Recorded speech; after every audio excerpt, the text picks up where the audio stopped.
పశువుల పాఠశాలలో చాలా ఉత్సాహకరమైన రోజు. రామయ్య గురువు అందరి పిల్లలను సమావేశానికి పిలిచారు. అతను చెప్పాడు, పిల్లలారా, మన పాఠశాలలో వచ్చే వారం గొప్ప వేషధారణ పోటీ ఉంది. మీరందరూ మీ ఇష్టమైన వేషధారణలో వచ్చి పాల్గొనవచ్చు. పిల్లలందరూ చాలా సంతోషంగా చప్పట్లు కొట్టారు.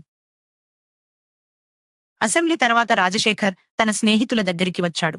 అతను గర్వంగా చెప్పాడు, మీరు చూస్తారు, నా కస్ట్యూమ్ ఎంత అందంగా ఉంటుందో. మా నాన్న చాలా డబ్బులు ఖర్చు చేస్తున్నారు. వేల రూపాయల విలువ ఉండే కస్ట్యూమ్ తెచ్చిస్తారు. మీరందరూ నా దగ్గర ఓడిపోతారు. అక్కడ ఉన్న చిన్న పిల్లలు అతని మాటలు విని కొంచెం బాధపడ్డారు. వేణుగోపాల్ ఇంటికి వెళ్లి అతని అమ్మతో మాట్లాడాడు. అమ్మా, మన దగ్గర రాజశేఖర్ లాగా ఖరీదైన కస్ట్యూమ్ తెచ్చుకోవడానికి డబ్బులేవు కదమ్మా. అతని అమ్మ ప్రేమగా చెప్పింది, కుమారా, మనకు చాలా డబ్బులేవు నిజమే. కాని మనం ఇంట్లోనే ఏదైనా అందమైన కస్ట్యూమ్ చేసుకోవచ్చు. అసలైన అందం డబ్బుల్లో ఉండదు కాబట్టి. వేణుగోపాల్ నవ్వుతూ అంగీకరించాడు. మరుసటి రోజు పాఠశాలలో వేణుగోపాల్ తన మిత్రురాలు సీతను చూశాడు. ఆమె చాలా బాధగా కూర్చుని ఉంది. వేణుగోపాల్ అడిగాడు, సీత, నువ్వు ఎందుకు బాధగా ఉన్నావ్? సీత కన్నీళ్లతో చెప్పింది, వేణుగోపాల్, నా దగ్గర వేషధారణ పోటీకి కస్ట్యూమ్ తెచ్చుకోవడానికి డబ్బులేవు. మా అమ్మ చాలా కష్టపడుతోంది. నేను పోటీలో పాల్గొనలేను. ఆమె మాటలు వినిన వేణుగోపాల్ గుండె బాధపడింది. ఆ రాత్రి వేణుగోపాల్ చాలా ఆలోచించాడు. అతను తన అమ్మతో మాట్లాడాడు. అమ్మా, మా క్లాసుకు చెందిన సీత చాలా బాధపడుతోంది. ఆమె దగ్గర కస్ట్యూమ్‌కి డబ్బులేవు. నేను ఆమెకు సహాయం చేయాలని అనిపిస్తోంది. అతని అమ్మ గర్వంగా చెప్పింది. అబ్బాయి, నీ గుండె చాలా మంచిది.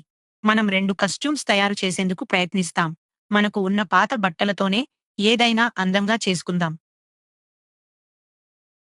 వేణుగోపాల్ మరియు అతని అమ్మ రాత్రంతా లేచి కస్ట్యూమ్స్ తయారు చేయడంలో పనిచేశారు.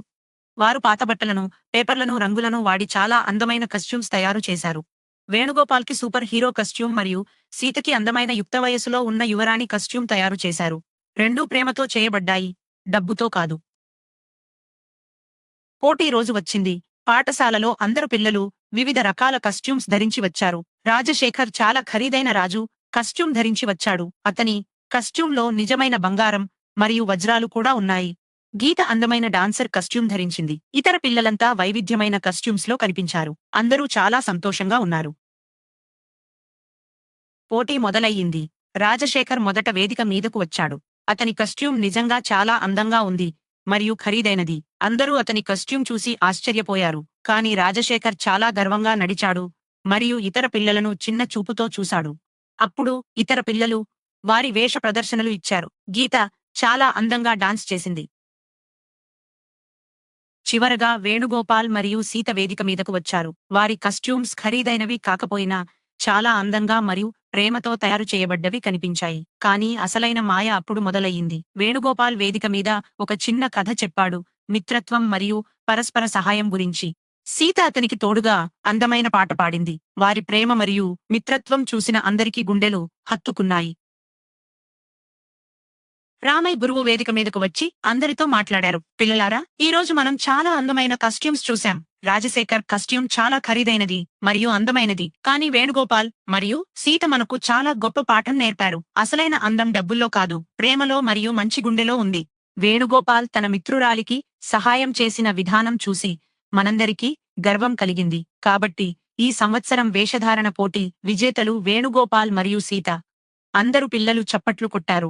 రాజశేఖర్ కూడా తన తప్పు అర్థం చేసుకుని వారిని అభినందించాడు. అందరూ కలిసి సంతోషంగా వేడుకలు జరుపుకున్నారు మరియు నిజమైన అందం ఏమిటో నేర్చుకున్నారు. అండ్ సో, మనిషి యొక్క అసలైన అందం అతని గుండెలో ఉంది, బయటి వేషధారణలో కాదు. Thank you for watching. If you enjoyed this story, please like and subscribe for more inspiring stories every week.